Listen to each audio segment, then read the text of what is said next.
आखिर कब तक पुरुष अपनी मनमानी थोपते रहेंगे महिलाओं पर। हिजाब का विवाद कर्नाटका से निकल करके कई अब राज्यों में भी पहुंच चुका है। क्या 21वीं शताब्दी में महिलाओं को पहनने, ओढ़ने, सोचने पर भी क्या पुरुषों से पूछना होगा? लेकिन सिर ढकने के इस रिवाज पर भारत के इतिहास को मैंने पलट के पन्ने देखे तो जाना कि एक वो समय भी था जब महिलाओं को स्तन भी ढकने की इजाजत नहीं थी। पुरुषों और महिला दोनों को कमर के नीचे तक ही वस्त्र पहनने की आज्ञा थी। ये चौंक गए ना आप भी? मैंने भी जब ये चीज सुनी तो मैं चौंक गई थी। फिर मैंने ढूंढने की कोशिश करी तो जाना जो मैंने समझा आज मैं आप लोग के साथ में साझा करना चाहती हूँ। इसके लिए हमें चलना पड़ेगा 17वीं शताब्दी में। जिस प्रगतिशील और शिक्षित केरल की हम बात करते हैं, एक वो समय था जब यहीं से ये प्रथा शुरू हुई कि महिलाओं को अपने वस्त्र कमर से ऊपर पहनने की इजाजत नहीं थी। 17वीं शताब्दी में त्रावणकोर का साम्राज्य स्थापित हुआ, जहाँ के राजा हुए मार्तंड वर्मा। नया साम्राज्य बना, नए नियम कानून बने, नए टैक्स लागू हुए। जैसे आज के समय हम लोग टैक्स देते हैं, जीएसटी लगता है और बॉसेल टैक्स है, उसी तरह से ब्रेस्ट टैक्स लगता था।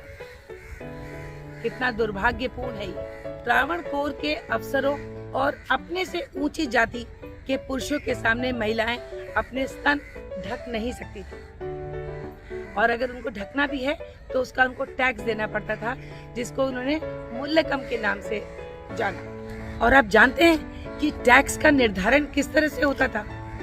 कलेक्टर स्वयं आकर के महिलाओं के स्तन को नापते थे। बड़े स्तन के बड़ा टैक्स और छोटे स्तन का छोटा टैक्स।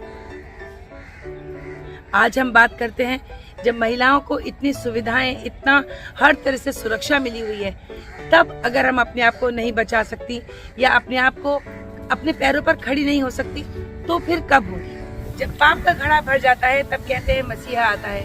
हर काल में, हर युग में हमने इस चीज को जाना है। ऐसे ही मसीहा उस काल में आई जिसका नाम था नांगेली। नांगेली एक आदिवासी महिला थी, स्वाभिमानी और क्रांतिकारी।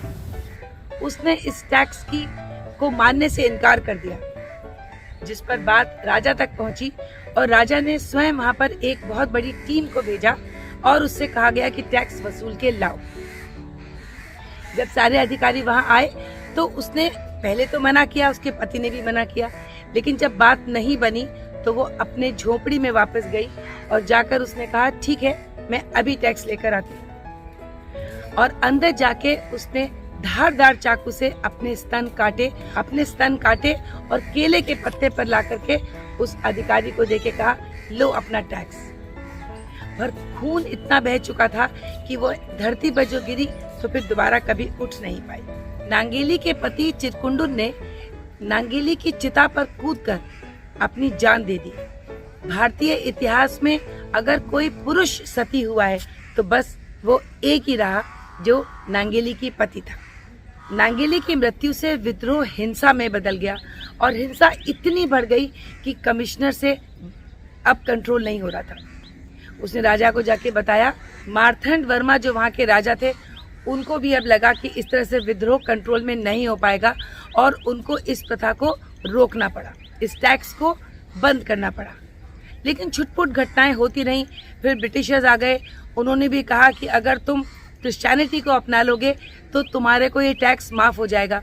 कानूनी रूप से तो बंद था, लेकिन फिर भी जहाँ पर भी कोई वीक लोग मिलते थे उनके ऊपर ये टैक्स लागू रहा।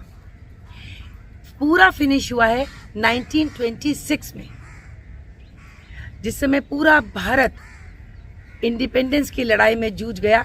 तब इन चीजों से ध्यान हटा और तब जाकर के ये टैक्स बंद हुआ। मुल्शीपुरम में आज भी नांगेली की मूर्ति लगी है, जहाँ जाके लोग नतमस्तक होते हैं। तो महिलाएं उठो, मत सोचो कि लोग क्या कहेंगे, कि पति क्या कह रहा है, कि बच्चे क्या कह रहे हैं। मैं आपको उनके अगेंस्ट होने को नहीं कह रही हूँ, लेकिन अपने अधिकारों के लिए आपको खुद ही बोलना पड़ेगा।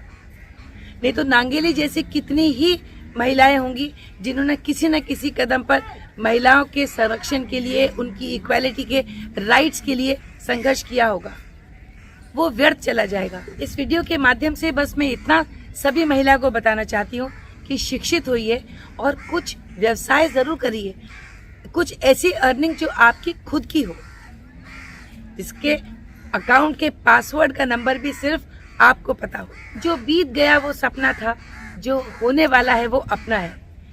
लेकिन आज की युवा पीढ़ी जो अर्धनग्न फोटोज खिंचवा करके बॉलीवुड हॉलीवुड से अट्रैक्ट होकर के जो अपने कल्चर को भूलती जा रही हैं, उनको ये सोचना चाहिए कि उसी अंग प्रदर्शन से बचाने के लिए नांगेली अपनी जान की परवाह नहीं की। उसने कहा नहीं, मैं अपने शरीर को नहीं दिखाऊंगी। तब कंपलसरी दिखाना था, आज स्वेच्छा से दिखा रहे हैं। तो अपने कपड़ों को सोच समझ के पहनिए, कुछ भी पहनिए, लेकिन इसलिए मत पहनिए कि आप सामने वाले को अट्रैक्ट कर सकें। खुद के अट्रैक्शन के लिए आप कुछ भी पहने, everything is justified, but not so that people get attracted towards you. सूरत नहीं, सीरत पे ज्यादा ध्यान दीजिए। This new generation needs to correct the ways of thinking. Modernness बिल्कुल श्रग शोल्डर्स पहन करके और बिल्कुल ही बस्ट पहन करके वो निकल करके जाना में मॉडर्ननेस नहीं है। मॉडर्ननेस इसमें है कि हम पुरुष के साथ में मिलकर के बहुत कुछ कर सकें, वो कर सकें जो वो लोग भी पुरुष भी कर रहे हैं। अपनी उड़ान को ऊंचा करें, पंखों को हल्का करें, एक दूसरे से ईर्ष्या जलन द्वेष न हो, तब होगी असल मायने में इक्वालिटी। ईश्वर ने भी दोनों को अलग अलग बनाया है, भिन्न बनाया है, लेकिन सबको उड़ने के लिए आसमान वही दिया है। Everybody has got equal opportunities, but उन अपॉर्चुनिटीज को यूज करिए, मिसयूज नहीं। Where is the time to hate, where is the time to be jealous when there is so little time to love. मिलेंगे किसी नई चीज के साथ, तब तक अपना और अपनों का ख्याल रखिए। Don't forget to like share and subscribe to my videos. Thank you, bye bye.